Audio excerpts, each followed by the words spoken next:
Greetings, friends. Prepare for another thrilling journey as we delve into Reddit's most bizarre tales. We're plunging deep into the quirkiest corners of the web. Grab your popcorn and join us on this adventure. Remember to hit subscribe and like. Let's begin. I'm a 67-year-old Canadian man. In July 2020, I was in Thailand and met a 45-year-old woman. It was an instant connection for me. By the end of September, we had moved in together. Over the next 4 years, we were rarely apart. In 2022, we applied for and received a temporary resident visa for Canada and came back in February 2023. At first, everything seemed great. She asked for a gym membership, which I agreed to since she is very passionate about working out. However, I started to feel uneasy when her gym visits stretched to 2 to 2.5 hours, far longer than her home workouts, which usually lasted 45 minutes to an hour. She was quite active on social media, particularly TikTok, where she posted her workouts and pictures in flattering outfits, drawing a lot of attention and compliments. I applied for her permanent residency in Canada under a common law spousal application.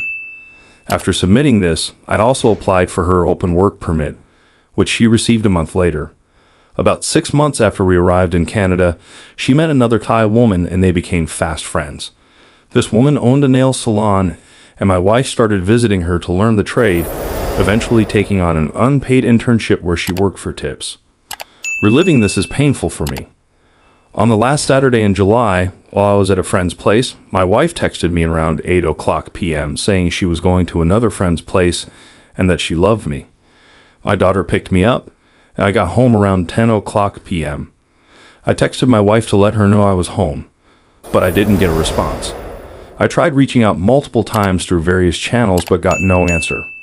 Around 12:30 a.m., I contacted her friend on Facebook Messenger to ask about my wife's whereabouts.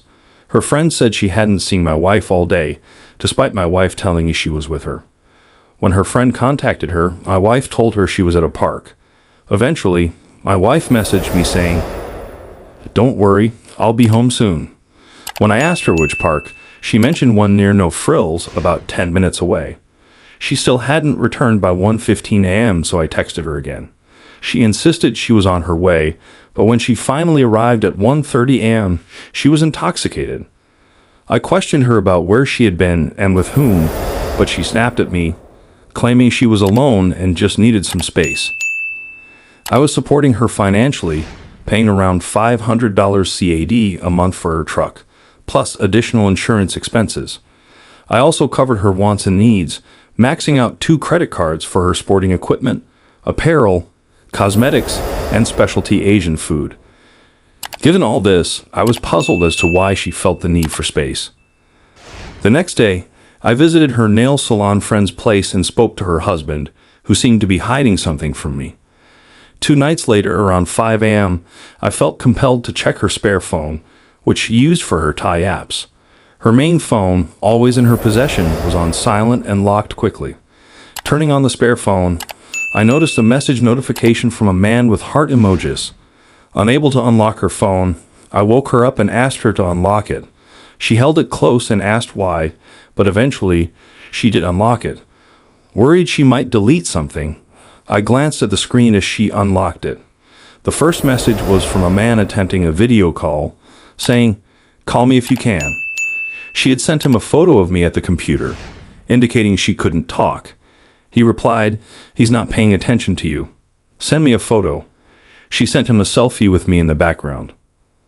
The next message was from a different man, suggesting they resume video chatting like they used to.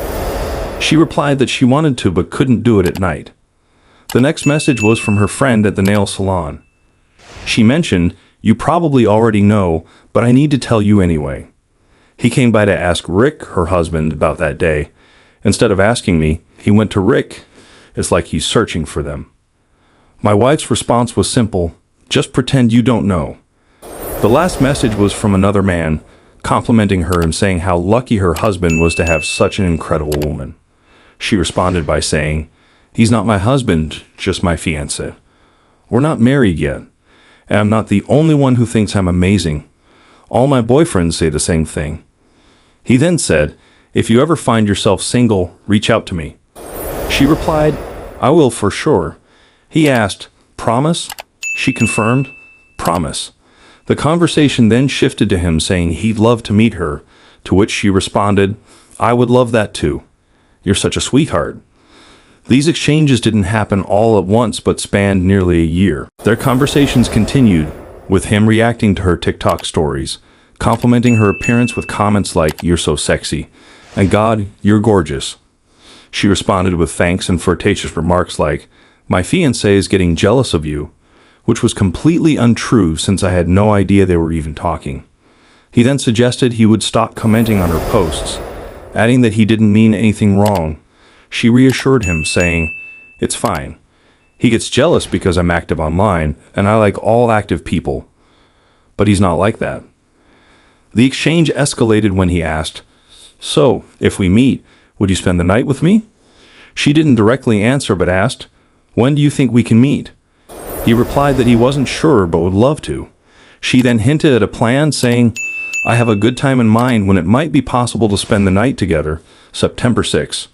When he asked why that date was ideal, she explained, because he'll be visiting his cousin in the US, and I'll be alone. They agreed to stay in touch about it. Their conversation continued with more TikTok interactions and affectionate exchanges, eventually leading to her giving him her WhatsApp number. They continue calling each other endearing names like love, baby, and sweetheart. After finding all this on her phone, I went into the bedroom, woke her up, and told her to pack her things and leave my house. I retrieved her suitcases from the spare bedroom, but 10 minutes later, she was still in bed. I turned the light on and repeated, come on, pack your stuff and get out of my house. When I confronted her with what I had discovered, she simply asked, who am I with? And began packing without saying much, as if she had been planning to leave anyway, just not that day. At 9:00 a.m., I contacted my immigration consultant and asked them to cancel our common law spousal application.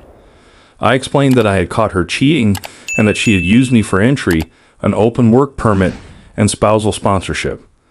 They informed me that the application would be canceled, but the work permit, valid for 2 years, would remain. However, she wouldn't meet the criteria to renew it when the time came. I made a Facebook post exposing what she had done to me. In response, she called the police, accusing me of harassment and bullying toward her friends, and her family. I spoke to a friend who works with Immigration Canada, who warned me that my wife might try to claim that she couldn't continue our common law relationship due to my alleged abusive and controlling behavior in an attempt to fight the PR application withdrawal. She even called the police again, claiming I was harassing her online. I told the officer I had only made one post, and it was last week. She also claimed that she was the one who left me. I suggested that the officer review my Facebook post to see the truth and consider charging her for making false police reports. My immigration friend advised me not to take any of this personally, explaining that she was likely being coached and that, for her, this was all just a business transaction. There was this guy who used to follow her on TikTok, regularly commenting on how to work out correctly. Then, all of a sudden, he disappeared. Curious, I asked her, what happened to that guy with the username? She snapped at me, saying, people follow and unfollow. I don't know. I was taken aback and responded calmly, I was just asking because he seemed to be helping you. No need to shout. Her reaction lingered in my mind for a long time. Determined to find out what was really going on, I created a fake TikTok account using a different SIM card so I could keep tabs on her, as immigration wouldn't inform me of her status. To my surprise, I saw that the same guy had started commenting on her posts again. Then, 2 days later, he vanished once more. That's when I had an aha moment. I decided to reach out to him on Messenger and asked if I could call him. He agreed, and when we spoke, I introduced myself. Before I could say much, he interrupted and said, I'm going to be open and honest with you. I had an online relationship with her for over a year. I even went down to work out with her. She got me in as a guest on her gym membership, which I paid for. We also had lunch together, but it was strictly platonic. We never slept together. She often bad-mouthed you, claiming you were jealous and controlling, and made it seem like she wanted to start a relationship with me, Once she left her fiancé after getting her PR card. He continued to tell me that she admitted to using me to secure her PR status and even asked him for financial help, which he refused. He apologized to me, explaining that she had called him after I discovered her infidelity and kicked her out. He then checked out my Facebook page and saw everything I had posted. Afterward, he sent her a message telling her that she had ruined her life and that she might have to return to Thailand. He then blocked her.